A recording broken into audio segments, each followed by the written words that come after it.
Do you want to know how to use a draft paper that helps you in your speaking exams? If you don't know what a draft paper is, or if you're not sure that you're using it correctly, keep on watching. Hello, my name is Monica. I'm an EY teacher, and today I want to talk to you about the importance of having a draft paper in your speaking exams. You might think that having a draft paper is not that important, but I guarantee that if you use it correctly, your monologue is much more likely to succeed than if you don't. Now, not using a draft paper would be going on a long journey without a GPS. You would probably end up lost in the middle of nowhere, and the same happens when you speak without a plan. You might also think that writing and preparing a draft paper is probably a waste of time, especially when it comes to writing exams, but on the contrary, preparing a draft paper ensures and increases your chances of success. Now, be careful. I have seen many different mistakes when preparing draft papers, and this is what you shouldn't do. When you prepare your draft paper, please do not write full sentences or start writing absolutely everything you want to say in your speaking exam. It needs to be short, it needs to be specific, and it needs to be very concise. I'm going to show you in a minute how to do it. Number 2, in order for you to succeed in your speaking exam, make sure that after you've prepared your draft paper, you look at it during the exam. Many times when we are nervous, you might start talking to your examiner, to your classmate, and then forget completely about your notes. And this is a mistake, okay? Your paper is there to help you. Obviously, you won't be able to read absolutely everything that is on your paper, but make sure that you can check from time to time so that you don't lose track of what you are saying. So now let's jump in right in my computer and let me show you the organizer that will help you with your ideas. So here you have the whole template, but with all the information, just to give you an idea on how to fill in the info so that your monologue is better. So this monologue was about the topic of money, all right? So I want to show you step by step the different parts and how I have filled in all the info. Now, let's look at the top part called introduction. Okay, in this section, all you have to do is write a line, an opening sentence that works well with any topic so that it gives you the confidence to start breaking the ice in an impressive way. So the line I have chosen is, what I am about to discuss is a topic of universal concern. Why? Because this is a wild card for any topic: health, education, technology, social media, work.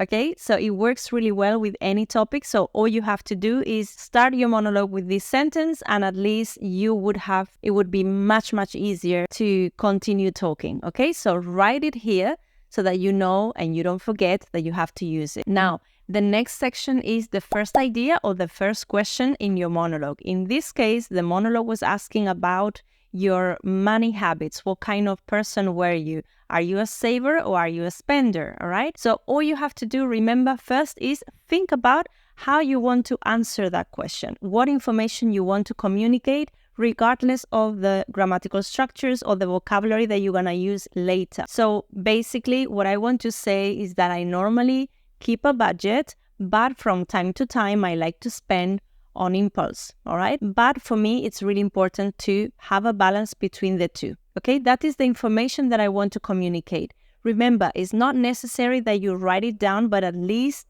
that you think about what you're going to say later. Now, it's time to begin with the connectors. Obviously, it's your first idea, the first question that you're going to address, so you need an introduction connector, okay? You can use something like first and foremost, okay? The most important thing, first and foremost, I like to consider myself a person that, tends to use budgets or something like that, okay?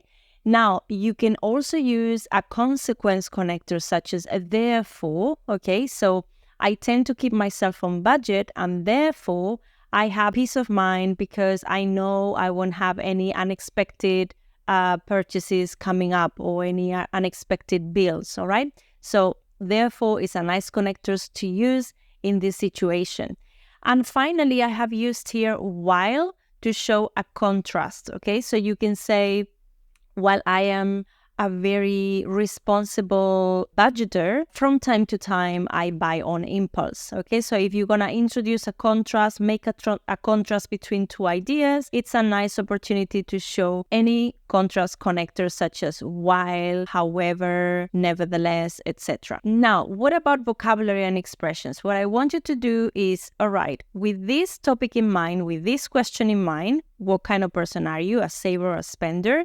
What vocabulary related to the topic of money comes to mind? So perhaps you can use, I am a conscious budgeter, or I like setting a budget, all right? Or I like to cover essential expenses. Perhaps you can say something like, I really enjoy indulging in an occasional impulse purchase, to indulge in something, darse un capricho. I have learned to strike a balance. So this is a very nice expression every time you have to talk about reaching a balance or establishing a balance between, just say, work and family time, or healthy food and junk food, perhaps here money saving and money spending. So the expression is to strike a balance, to establish a balance. And perhaps you can use to stick to a budget, to follow the budget, without any exceptions. And finally, I'm going to think about what grammatical structures can I use in this part of the monologue. Now, don't overdo it, okay? Don't go crazy with grammatical structures. It's not necessary to use like one after the other. As long as you use one or a couple structures, you would be fine. I have selected here 3 just to give you ideas. Perhaps you can use the structure with used to talk about something that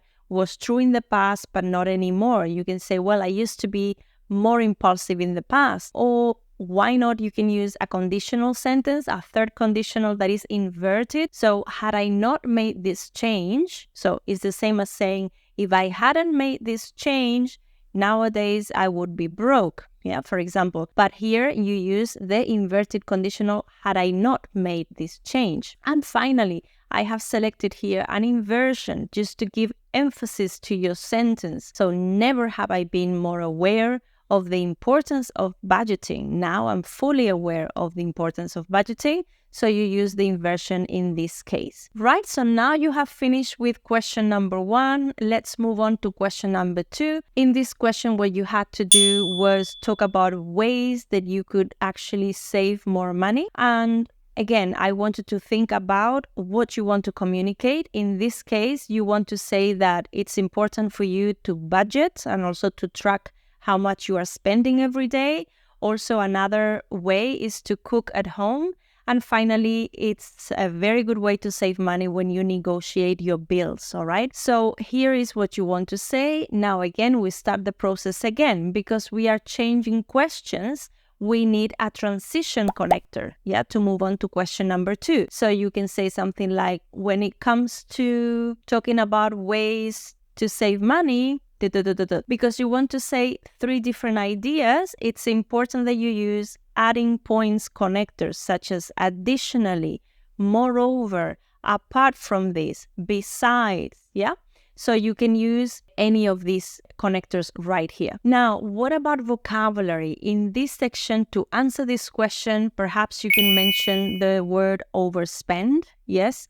So in order to avoid overspending, you can budget and track your expenses. Then maybe you can talk about generic brands or store brand products. If you go to Mercadona, you buy Hacendado to save money. And finally, you can mention sometimes it's very worthwhile, ¿vale? Merece la pena. It's worthwhile to haggle for better rates, ¿vale? Negociar o regatear, para alcanzar mejores precios.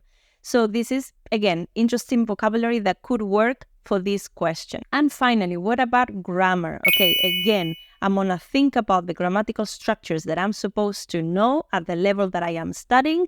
Imagine that this is level C1. So maybe I can use the word would using with the past use. So pues solía hacer esta cosa. Well, when I was young, I would often track expenses and it would work really well. Perhaps you can also use a cleft sentence to put the emphasis at the front of the sentence. So you can say, It was negotiating bills that helped me lower my expenses. Okay, you can use a clef sentence starting with it. And finally, you can also use an impersonal passive. Yeah, it is said that, se dice, se piensa, se cree that cooking at home rather than dining out is a reliable way to save money. Okay, so here you are giving your opinion, but also using a very fancy grammatical structure. And finally, let's move on to the third question or the third idea. In this question, you have to talk about ways that you get the most value of your money. Okay, so what you want to communicate is, what you do is that you normally compare prices. Yeah, you shop around to get the best offers, the most value out of your money. Because we are changing the subject. We are moving on to question 3. We need a transition connector such as regards the next issue. Yeah.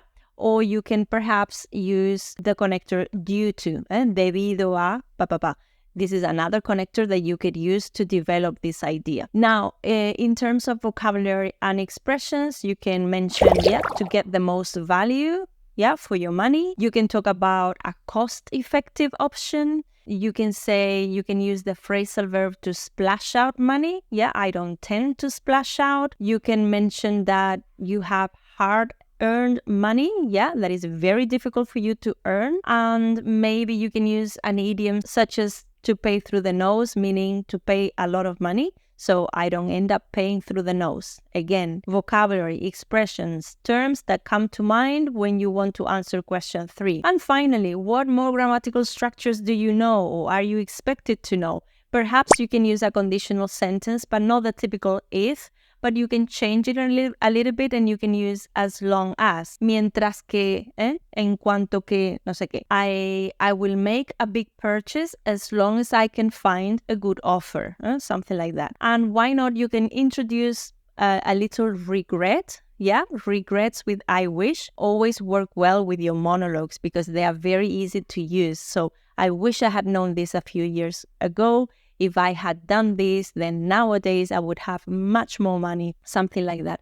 Okay, so remember, regret with wish is always a good idea. And finally, we are reaching the conclusion. In the conclusion, you have to write a line, a sentence that summarizes everything and wraps up all your ideas. Of course, you're going to begin that conclusion with a conclusion connector. In this case, I have selected the connector all in all, to show that you are finishing. And then I have written something, very general to deal with everything I have mentioned before. So adopting all these money-saving strategies can be a game changer for one's financial well-being. Okay, so it's a nice way to conclude everything, and the other person will realize that you are coming to an end. All right, so I know that you won't have hours and hours to prepare this draft. This looks like a lot, and that you're gonna take 3 hours to do this, but I promise, the more you practice with this template, the more times you use this draft paper, the quicker the ideas will come and the quicker you will be able to organize your ideas. Make sure that you use it and you will see results in no time. Thank you so much for watching the video, and I hope that you will continue or start using draft papers from now on. Let me know how it goes, and please don't forget to download a free copy in the link below. See you around. Happy drafting!